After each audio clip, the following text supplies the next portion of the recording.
Hear me? Oh, okay. Yeah. Yeah, you. Listen, thank you for coming on the show. Thanks for having me. I appreciate it. Y'all took it way back, huh? Of Way course. back. Now, we know that you don't really do too many interviews, so, you don't know how honored we are to have you in here today.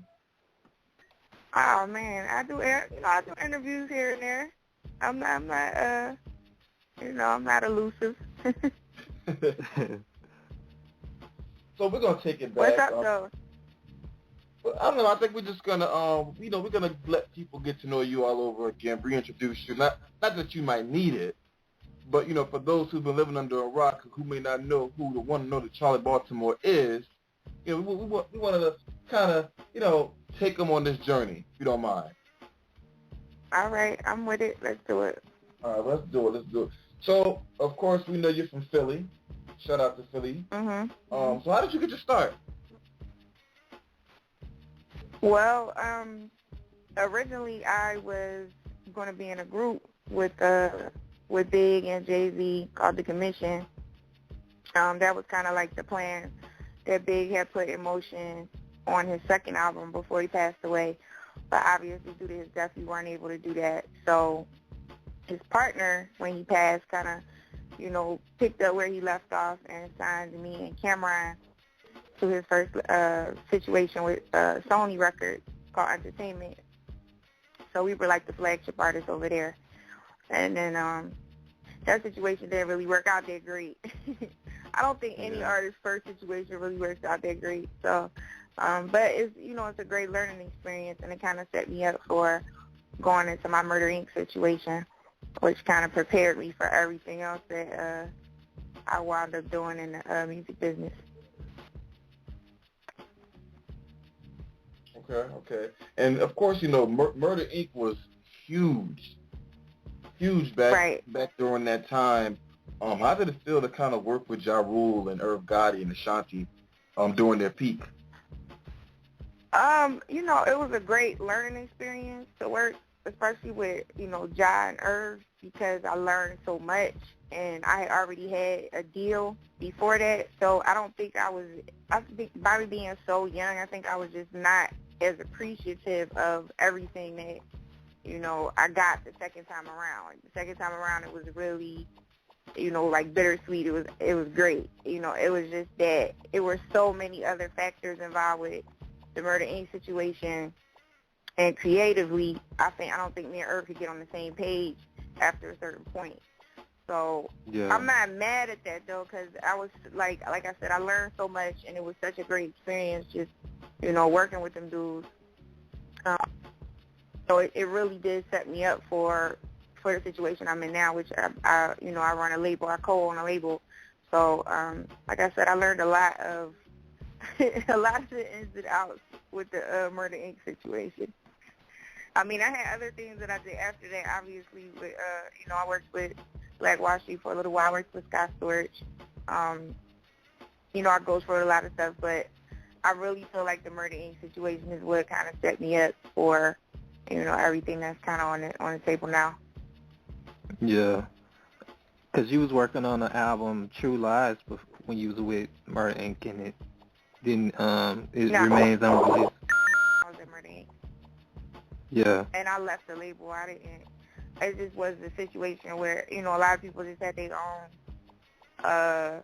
assumptions of what happened, but I actually just left. Like, I asked to be let off of the label, and we just worked out a situation that kind of benefited us both, and I left.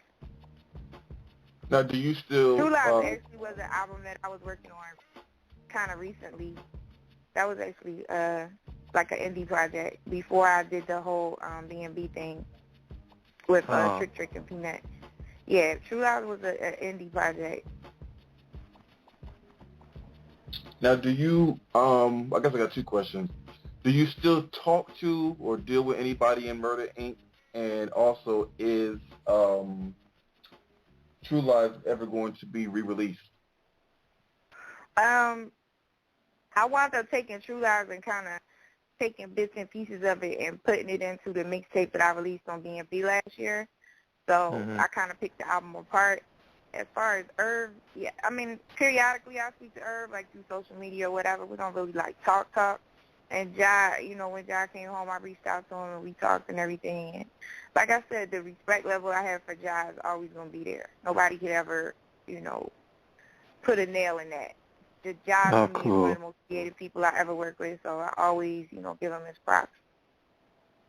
And so, you know, that's all love. I don't have any beef with none of them people. Like, I'm not going to hold any grudges against Irv for anything that transpired years and years ago. Like, that's crazy. Yeah. So, yeah. especially when you're in a good place, you know, whatever situation you're in later in life, to just be bitter about some stuff that happened years ago, that's just whack.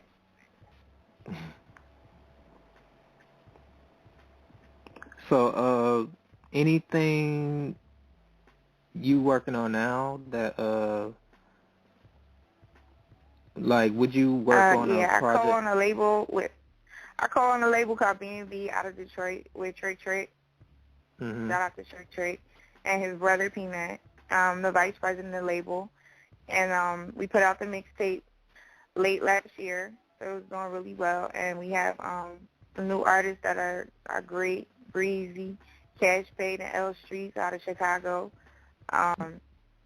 You know, we just been working. It's a new label, but you know, we've been touring and traveling, and it's going really well. Now, how does it feel to wear Really that CEO hat as opposed to just being the artist? Well, it's a better situation for me because I know the ins and outs of the game, and I feel like wearing both hats, you can provide for your artist the whole picture. You know, a lot of music execs were never artists, so they can't really understand an artist's situation or pain or struggle or any of that. And I feel like by me and Trick Trick both being artists, you know, and both experiencing a lot of the craziness in the music industry, we definitely can, you know, advise our artists with whatever direction they need to go in or whatever issues that they have. And I'm pretty sure it's probably nothing that we haven't been through in the music industry that, you know, they couldn't come to us about. And I got two females on the label, Breezy and L Street, so, you know, that makes it even, you know, better for me because I know what I can offer up to the situation. So. Yeah.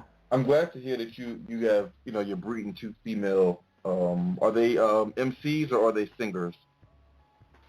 No, they're MCs and they're dope as hell. Breezy's from Philly and L Streets is from Chicago, so you know, they put in work. They go hard. Yeah. Let me say, I'm just really excited. They both got projects out now. They both got mixtapes out now. So, you know, you definitely could get a taste of them and the greatness too. And who is Breezy? Like, yeah, they go hard. I can't even it's not even a situation to describe. It's more something you gotta hear. I mean, L definitely has a real Chicago sound. So she, you know, anybody that knows anything about Chicago and the MCs is all, you know, they flow just be crazy. And she just kind of incorporates all of the different flows. Yeah, she's dope. Yeah. And Breezy got that Philly swag all the way around the board. So, you know, that's my hometown. So I had to mess with that. That's definitely a breath of fresh air because at the end of the day, like right now, the current state of female hip-hop is, one, I'm going to say it's a joke, and two, it's kind of pretty much non-existent. So it definitely feels good to be able to hear that somewhat of real hip-hop is coming back for female MCs. But what is your take? Yeah, and they're real artists. It's not a gimmick. Ain't no gimmick to it. It's not, you know, we're not selling sex. We're not selling anything. Oh, thank it's God, like straight raw lyricism. So, I mean, not saying, you know what I'm saying, obviously my artists got their swag to them and everything, but that's not what I looked for when I, you know, heard them. When I first heard them, it was just like, oh, you know, snap. That, you know, I had to just, that has to, that has to be on B&B. Yeah. So it's definitely, you know, a situation where I really respect females that have raw lyrics and just real talent. And I kind of want to try to bring that back. But everywhere we go, every show we do, they really make an impact. So I know that people are thirsty for that real hip-hop sound, you know, from a female. Yeah, because it's really lacking in female MCs nowadays. So. And what is your take on the current state of female hip hop? It's not really a state, you know. It's usually, it's not a whole bunch of females out, and you know, it's not, you know, a variety. Yeah. I think females, but at this point, I feel like, and I keep saying this, like hip hop has become a genre inside of a genre, so it's different forms of hip hop, you know. And I think a lot of the crazier, hotter stuff is more underground, like whereas, you know, before, I don't like using the term backpack because that is just so broad to me. That can mean anything. But, you know, backpack and underground rap is like at one point kind of like frowned upon or looked at like a different element of hip-hop, whereas now, you know, that's what people are looking for. That's what people go to South by Southwest to find. You know what I'm saying? So I just feel like it's, people are searching for that sound of female hip-hop at different, you know, different levels at this point, as opposed to main. They're not just turning on the radio looking for it, or it's not mainstream. So I'm not really concerned with mainstream, because mainstream, I've been mainstream, I've been underground, I've been all of that, and it doesn't really, to me, it doesn't really matter. People are going to find good music, especially at this point. You know what I'm saying? You can find good music if you want to find good music. So that doesn't concern me. You know, I just like to make sure that my artists are getting their right exposure, and they are where people can really appreciate their talent and really, like, you know, respect that there are females out there that can really spit. Yeah. I don't mean to just turn this into a whole female hip-hop conversation. Oh, no, you didn't. You got male artists, it's true. too, but, you know, the female hip hop thing is close to my heart. So, yeah, you know, I do really respect adult lyricists. Yeah. It's crazy because when you go back, in the 90s and the early 2000s, you had, you know, a variety of female hip hop MCs, from yourself to Kim to Foxy to Eve, and to Trina. And when you fast forward now, and you pretty much only have that one dominant mainstream female artist, which is Nicki right now, if that's what you want to call her, a rapper, singer, whatever the hell, gimmick, whatever. Is it kind of like a bittersweet feeling of like back in the day where, you know, where you had all of you guys really, really putting out quality music and really, really putting your all into it, and the fast forward years later, and it's pretty much this pop garbage. I'm not going to say that, because, you know, in my opinion, if you're speaking about Nicki can rap. You know, if you listen to her music, she can spit. So I'm not ever going to say she's whack. And I'm not a person that bites my tongue. If it was whack or it was trash to me, I'd just like it's trash. I think that people make decisions, and a lot of times when you're with a larger label, you know, you're kind of pushed in a situation to make certain kinds of songs or music. But that doesn't necessarily, you know, even with me, like even with Money, for that matter, like Money to me is a good song, but it really wasn't like my best work, not in my eyes. Kind of a situation where this is what they wanted from me. This is the kind of image they wanted to put out. And, I mean, I came straight from the streets of Philly, so they turned me like almost into like a pop kind of star. And that wasn't really me. So it took me a minute to, you know, figure out my lane and what I was trying to do and what I wanted to be and portray to the fans. So that, you know, it takes a while to find yourself and find your footing in the game, especially if you're a girl. No, I mean, that definitely makes sense. And thank you for clearing that up. Because sometimes a lot of us don't know that, it may seem that an artist may have a lot of control, but in all actuality, they may not. So, that was really, really good for clearing that up. Right. No, I mean, usually you don't. In a major label situation, you don't. That's why, I feel like the smaller labels are kind of like the route to go if you really want to express yourself through your music without it being compromised. And that's kind of what, I felt like when we were building B&B. Because when we first built B&B, it was really just me as the flagship artist. We hadn't even found any artists yet. We just knew what we were trying to do and build, and, you know, the knowledge that we had and put together. So I think just the fact that I knew I hated for my music to be compromised or for somebody to listen to a song or have somebody come in and OG my song and be like, oh, you got to take that out, you got to switch that, change that. I don't like that. I hate that. I don't think any artist's music should be compromised. I think they should be able to rock how they want to rock, say whatever they want to say, and express themselves. So that's really the most, for me, that's the most important element that, you know, I would stand on and ride on for my artists at B&B. Like, don't mess with their music. Let them put out whatever they want to put out, you know what I'm saying? And, you know, they should have as much say in their music and whatever song they want to push than anyone else. So. Yeah. Now, we know that Missy Elliott, she is like one of the huge advocates for the whole unity of female rap.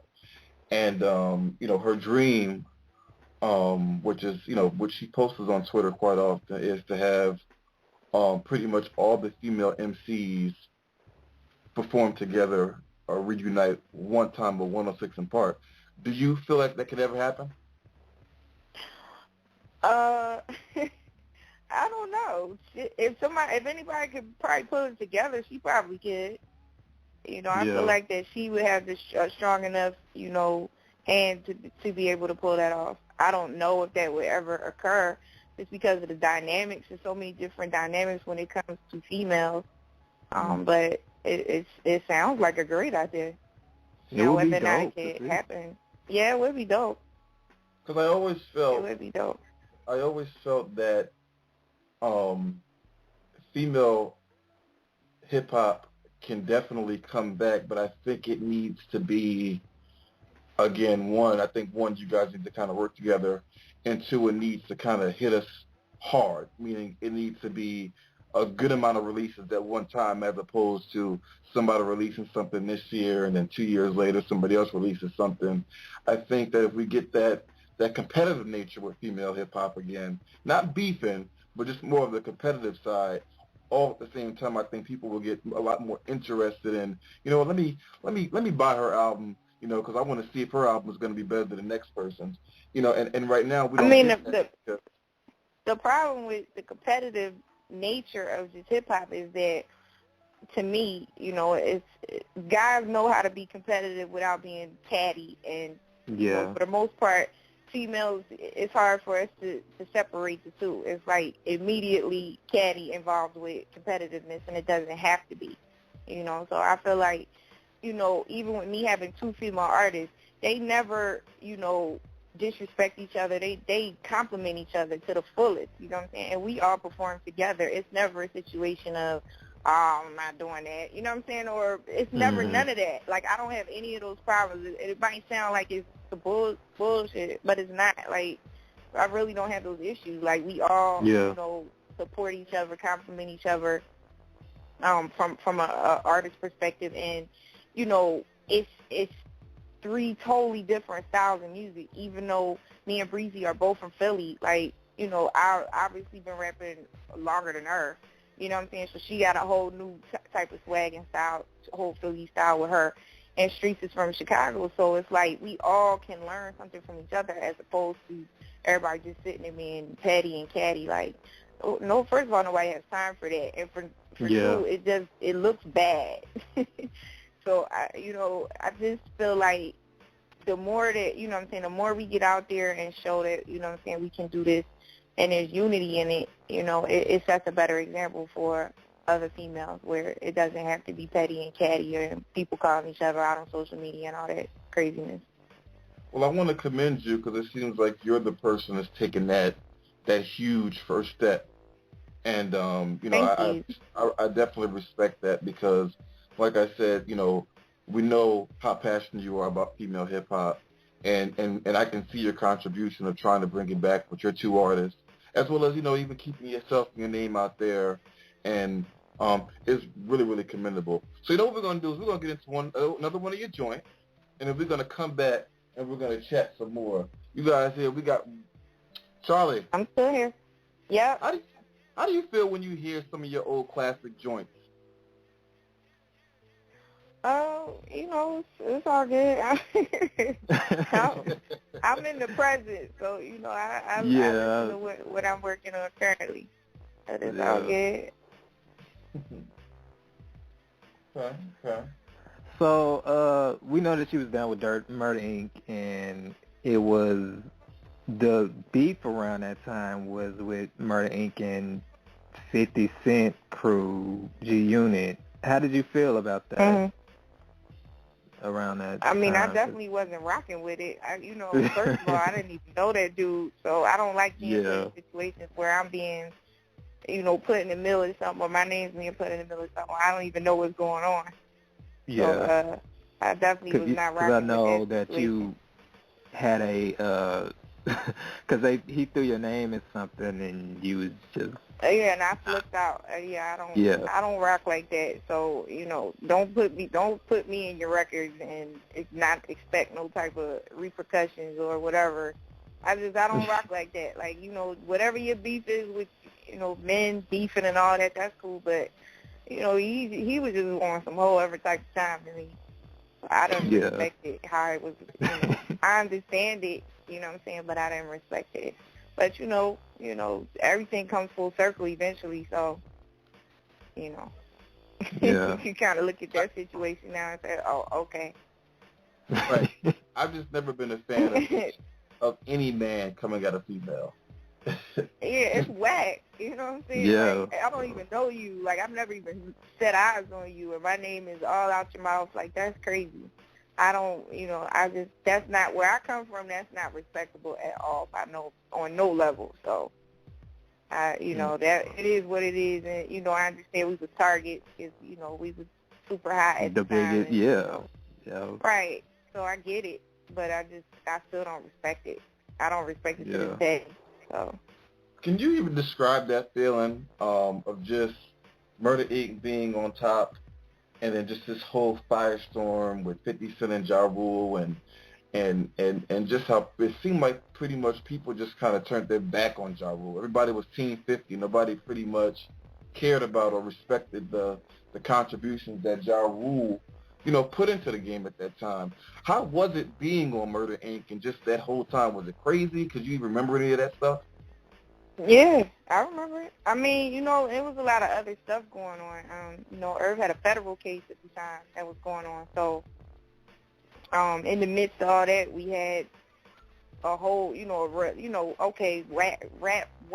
rap beef is one thing, but you got a real situation with feds and people get ready to go to jail and all kind of crazy stuff. So, that kind of took precedent over the 50 situation. It was just like a snowball effect, a domino effect of drama, you know what I'm saying? But obviously that superseded that.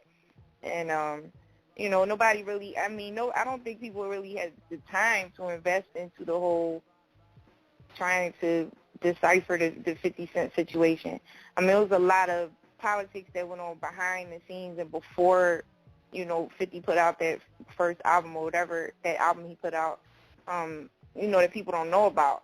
So it was a history there already, you know what I'm saying? And it was more of a fan type of relationship gone bad. Like 50 was more of a fan of Ja, and maybe he, felt slighted or whatever and kind of went at him from that aspect. I mean, and then you can hear in his music, once he set up how he felt like he needed to set up, he kind of went into a Ja kind of mode where he was singing and rapping, and so you could definitely see, the influence. The influence. There's the word right there I was looking for. I got you. So, right. Well, I don't know. I liked the song that you did, responding back to 50 Cent and the whole G-Unit Oh, man, thing. it was a few songs. Yeah. It went on and on. That's just me, like I said, I'm from Philly. Philly is not too good with diss records and things of that sort just off the rip anyway. That's just not, what I'm saying? We don't do too well with those type of situations. So, even though Irv was kind of in the mind frame of, nobody responds to this dude, just let him go ahead, I was just like, no, why? Like, you know what I'm saying? You can't just ignore this dude. Like, he had a whole different take on how we should approach it than I did. You know, and Ja, I think being just a loyal dude to Irv and them having a relationship they had, he was rocking with his brother. But I wasn't rocking with none of it because I didn't feel like it was fair, for one. You know, whatever y'all situation is, that's what y'all situation is. But I don't got nothing to do with it. And dude is coming at every female on his label, like the singer, the rapper. He didn't even care. So he came out of Seinfeld. You know, it was just like, dude, she don't even rap. Like, that's crazy. So it was just too much. It was too much for me to deal with. And I'm like, at the end of the day, you know, you still got to have your outlet. I mean, he had his, so. You ever met 50 Cent after all that happened? Or the crazy thing is, I just met the dude. Like, I just recently met him for the first time. Just seen him for the first time, probably like a few months ago, and it was definitely a weird run-in. It was definitely a weird run-in. Please tell me he apologized. Nah, he didn't. He didn't apologize, and I was with Trick, and I think anybody that knows Trick, you know, that's already a situation where, you know, Trick is my brother, so he probably didn't know what to do, you know what I'm saying? But I definitely, you know, I think I don't know, I felt like it should have been a situation where he kind of should have pulled me to the side and said something, but he didn't. Yeah. And it was fine, that's fine, you know what I mean?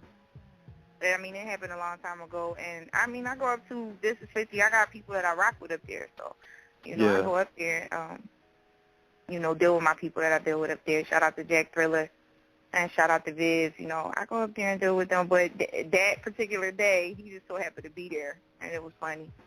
Because I don't know if you know who Jack Thriller is, but Jack is somebody that he's a comedian. He's crazy as hell. Yeah. So as soon as I go to do the interview with him, he like, you just ran into 50, like he just went in. As soon as he started the interview, how was that? I didn't know what was about to happen. I'm like, this dude is crazy. So, yeah.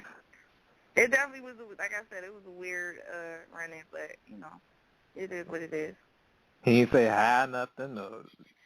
He was trying to, I don't think he knew what to do. And I had this super duper like ice grill on my face. And Trick is looking at me like, what's going on? It was just awkward. So, you know, or nah, he was like, you know, hey, what's up? I was just looking at him like, no, that ain't about that right now. Yeah, so... crickets, exactly. Yeah, because that's exactly how you was probably what you was thinking, like, I'm but anybody that knows me, like, knows that everything shows in my face. So if I don't rock with you, I don't like you, I just can't even, like, pretend it's just there. Yeah. So it probably was funny because Trick, like, Trick said it's my drive-by face. That's what he called it. He said I look like I'm doing a drive-by with my face. So if that's any description of how I was looking at dude, then that's probably what it was. I mean, just to be able to hear you talk about this stuff and kind of laugh at it now, it just shows growth. Because, you know, you have people who can't even really, really get past those times. You know, they're still holding a grudge, still bitter or still upset. So the fact that you, like, you know, you kind of laugh it off, it is what it is. I mean, I'm not bitter about any of it. You know, I feel like it all definitely happened for a reason. I don't necessarily know the reasons behind every situation, but, you know, I do feel like at some point you got to take, you know, the bad situations and turn them into good. Yeah. And, you know, the less positive situations that you've experienced, it's still a lesson to be learned in them. So, you know, it definitely gets to a point where you can just kind of laugh at the stuff that, you know, is silly or trivial. Yeah. Definitely words to live by. So, we're going to get into another one of your joints, and then we're going to come back. Go.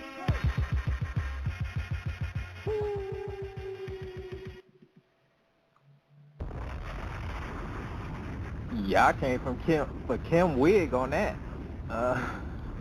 They came for Kim Wig. They took the wig and everything. Yeah, because, well, damn. I wasn't really coming at Kim on that record. I was just releasing some tension. Oh, I'm pretty direct with my stuff, so if I'm coming for you, you're going to know I'm coming for you. Well, it was still hot either way. But I have to ask about the Kim thing. Y'all was at the Breakfast Club recently, and what did y'all have any words or anything? Because it's like footage of her passing you sitting down, and was it any words exchanged or anything? No, it wasn't any. It was this timing issue of, she was there, and we were late, and they called like, well, Kim is here, and I guess they tried to time it, whereas she would already be gone by the time I got there, but it just didn't work out like that. So I wasn't about to cancel my interview due to the fact that she was already there or she hadn't left or whatever the situation was. So,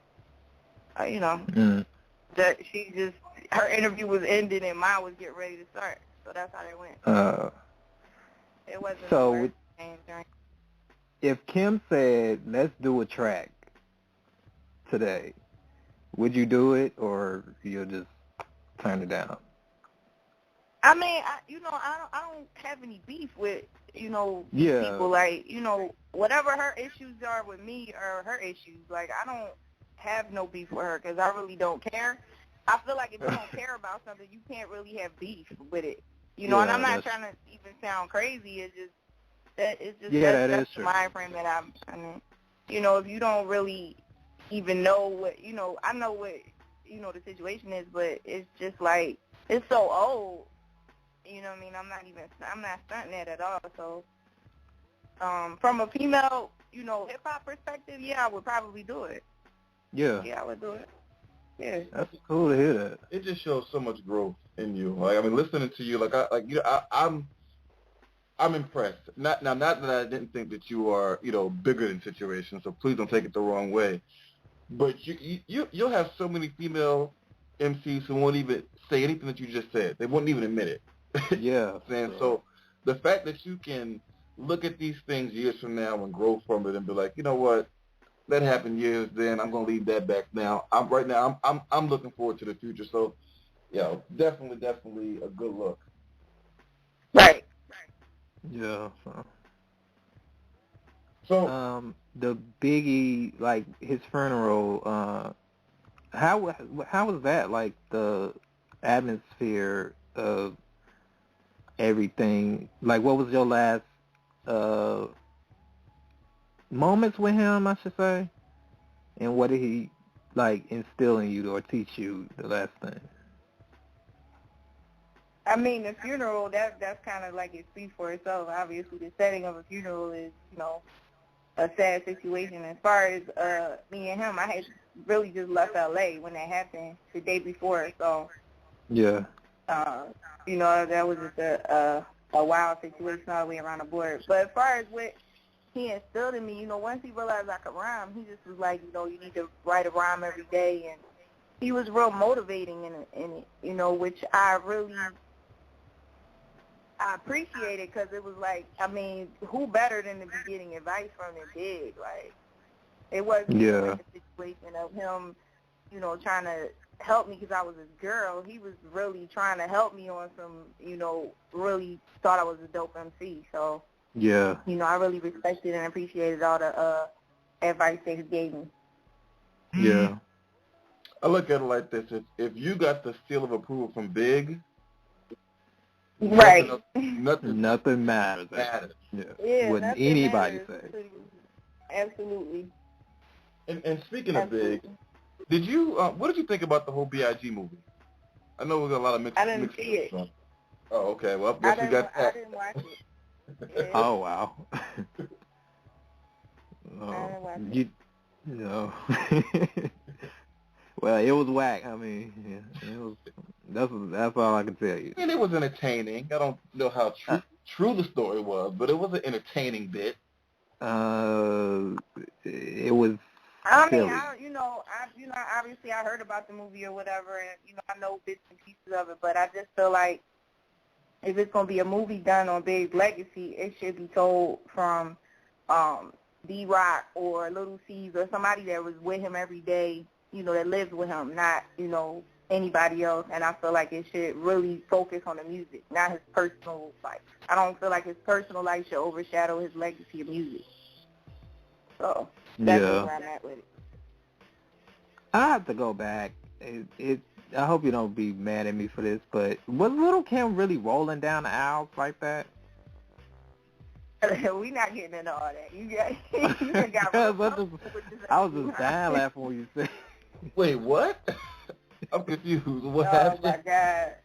Because it was like Lil Kim at the funeral was rolling down. Let's keep it positive, guys. Let's keep it positive. Yeah, because I was just saying, because I'm trying to, but I just had to ask that. So I'm like under a rock because I don't know what the heck is going on.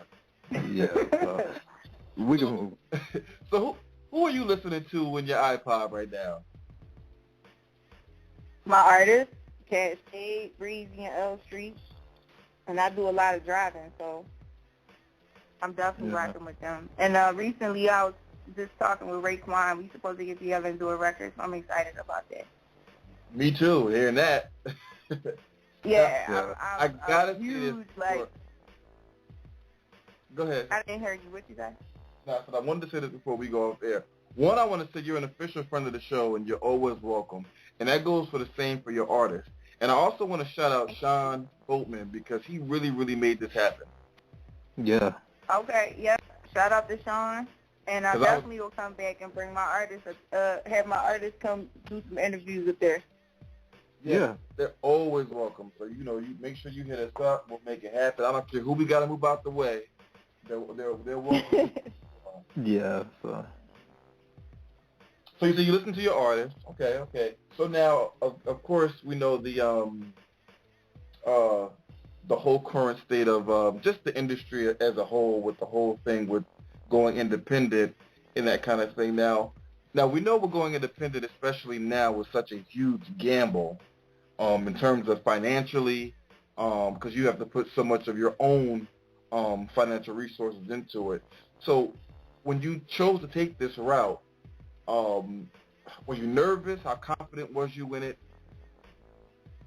No, I wasn't nervous because I feel like, it was done on the right premises. It was done on, it really was done on some love shit. And so that makes it all the more better. Like, and the artists that we selected, like it could have been a situation where we had, a bunch of artists and, I didn't want it like that. I really felt like it should be a boutique label where each artist is able to get the individual attention they need. And, I don't look at it from a perspective of being nervous. Like, this isn't really an industry where you could be nervous in. So you just got to kind of go for it and, make your market, stake your claim, and keep moving. Like, it's really no time to be nervous about anything. So are you going to be like Diddy all in the videos, dancing on, album? Look, I might be. I don't know. Hey, if I feel it and I want to go dancing up in the videos, then I'm going to be all up in it. No, I'm just playing. Oh, why not? No, I'm not going to be dancing all up in the videos. I don't think so. No, because, it's... Because, when you... Y'all are crazy. When you got the record execs trying to be the artist, it's like, you're supposed to be pushing me. I'm trying to get my shot, and you all in my video. Nah. I mean, I felt like, I put a project out on the label because I really wanted to stamp the label. But I don't want to overshadow my artists in any regard. You know what I'm saying? Yeah. They got their own individual dopeness, so they don't, they don't need me dancing around in their video. So. Yeah. Or you get what we mean, like appearing and all that, so. Well, no, I mean, cameos and all that, that's different. But, that's cool, just overshadowing the artist as a whole, nah, I'm not doing that. Yeah, it gets to the point where it's like, okay, it's like you're seeing too much of the exec as opposed to, like, little appearance here, a little feature, cool, but if you want every song, you want everybody's video, you want to interview. And I mean, I'm still an artist, you know what I'm saying? But yeah, at the same time, I know my place. And I know, that they, what, I know I've done what I needed to do in the business already. So, you know, I know when to fall back and let them go ahead and do them. Now, you've been doing this for a minute, and, you know, especially at a time where, you know, music actually mattered and it meant something. And I just want you to be able to shout out your fans and your supporters for everybody that was rocking with you since day one. Oh, definitely. You know, I really appreciate everybody that's followed my career and anybody that, you know, will still be listening and looking out for the new stuff that we put out and then supporting B&B right now. I definitely appreciate all of that. Can you shout out your social networks so that way people know where to follow you at and to keep in touch with you? Oh, sure. Yeah. My Twitter and Instagram is at CHARLI BALTIMORE. There's no E on the Charlie, all one word, and Facebook as well. And you can also find us at B&B Records, at I Am Cash Paid, at Breezy Baby, and at L Street. Ooh. It's like, I don't know, I'm a little pissed off because to me, like, an hour was not enough with you. Yeah. An hour was definitely not enough with you. And we've been on the phone for an hour. That's crazy. Yeah. I just don't said feel the phone like is 56 minutes. And it's crazy because, you know, I've gotten so many tweets and so much freaking letters, like, asking, you know, had so many questions for us to ask you, but I want to say you definitely have a dedicated fan base. Your fans love you. They miss you. They rocking with you. We're fans of yours, you know. Just being able to feel your presence a little bit, even though it's over the phone, but just to kind of get behind the persona of the person you see on the video or hear on the radio, but to be able to have a real-ass conversation with you and kind of really, you know, get to know you a little bit is definitely much appreciated. Well, thanks for having me, and I'll definitely come back, and we could just dedicate the whole hour to, you know, questions or whatever people want to ask. We'll definitely set that up. Thank you for coming on the show, Charlie. Thank you. Thanks for having me. Oh, no problem. No problem. No problem. No problem. No problem. No problem. No problem. No problem. No problem. No problem. No problem.